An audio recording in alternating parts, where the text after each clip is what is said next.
Yang Ketua, dan terima kasih atas penjelasan Menteri. Saya nak jelaskan bahawa persoalan ini bukan baru. Sudah menjadi masalah kepada negara puluhan tahun. Saya teliti semua jawapan kementerian yang lalu, terutama tahun 2020.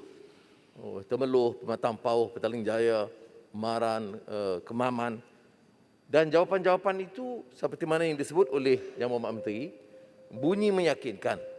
Tetapi kenyataan yang ada sekarang apa? Pembalakan haram masih berleluasa, kelulusan yang tidak mengikut kaedah persetujuan bersama yang diluluskan di Majlis Tindakan Negara masih berlaku. Dan walaupun kita tahu tentang kedudukan undang-undang tentang perkara 74(2) dalam kurungan kuasa negeri, saya tidak pertikai itu. Saya pertikai dan soalan saya itu merujuk kepada pemantauan dan tindakan. Kemudahan yang diberikan kepada Jabatan Perhutanan dan Pendidikan itu agak canggih. Dan sekiranya ada keperluan, kita bersetuju untuk memberi sokongan kemudahan tambahan. Sistem forest monitoring using remote sensing +5. Continuous monitoring of surveillance yang disebut sebagainya tadi. Semua itu menarik. Soalannya adalah mengapa pembalakan haram yang memusnahkan persekitaran, menyebabkan banjir dan lain-lain itu berterusan walaupun dasar-dasar itu berjalan terus. Itu yang saya nak tegaskan, bukan ambil tindakan kecil. Dengan izin Yang Dipertua, satu setengah minit, iaitu pengalaman saya masa kita buka Universiti Utara Malaysia. Pembalakan haram berlaku. Bila ditanya, tak kelihatan katanya. Tanah dah botak, lori-lori balak dibawa keluar. Kalau jarum dibawa keluar, saya faham dia agak rumit. Jadi perkara ini tidak boleh diizinkan berlaku dan kita minta menteri ada political will, courage untuk menangani masalah pembalakan haram cara tegas dari negara kita. Terima kasih. Terima kasih, Yang Berhormat Menteri. Terima kasih Pok Dickson, Ketua Pembangkang atas prihatinnya beliau terhadap masalah pembalakan haram di negara kita ini. Sebagaimana yang disebut oleh Yang Berhormat, memang kita akui kita tidak boleh menghapuskan apa-apa kesalahan. Apa yang boleh dibuat oleh mana-mana pihak berkuasa ialah mengurangkan, meminimalkan kesalahan dengan antaranya pelaksanaan penguatkuasaan undang-undang yang telah saya sebutkan tadi.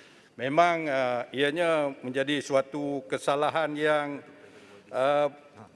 berterusan daripada dulu. Zaman Yang Berhormat Pok Dickson menjadi Timbalan Perdana Menteri dulu pun macam inilah juga pernah. Okey, Yang Berhormat Tuan Dipertua, walau apapun keadaannya, saya dari pihak kerajaan ingin mengesahkan bahawa sebenarnya tidak pernah berlaku pelanggaran terhadap Catuan Terbangan Tahunan CTT ini. Saya ada rekod yang jelas di sini. Bagi contohnya dalam tahun 2019, CTT yang diluluskan 43,299 hektar. Tetapi yang diusaha hasil hanya 22,931 hektar. Maaf, 10,949 hektar itu untuk 2019. 2020, CTT yang diluluskan lebih rendah daripada tahun sebelumnya, 39,354 hektar. Tetapi yang diusaha hasil hanya 22,931. Ini menunjukkan apa, Yang Berhormat Tuan Dipertua? Menunjukkan bahawa kerajaan serius dalam memastikan segala keputusan yang dibuat itu dipatuhi oleh negeri-negeri dan federal government is serious about this. Jadi untuk itu, Yang Berhormat Tuan Dipertua, saya menerima baiklah cadangan daripada Ketua Pembangkang supaya kerajaan lebih mempunyai political will untuk menangani masalah-masalah ini, tetapi ianya perlu ditangani dengan begitu tekun dengan kerjasama semua pihak, sama ada pihak kerajaan, pihak pengusaha hasil, pihak kontraktor, syarikat-syarikat swasta dan sebagainya. Terima kasih Tuan. Terima kasih. Soalan tambahan. Soalan tambahan.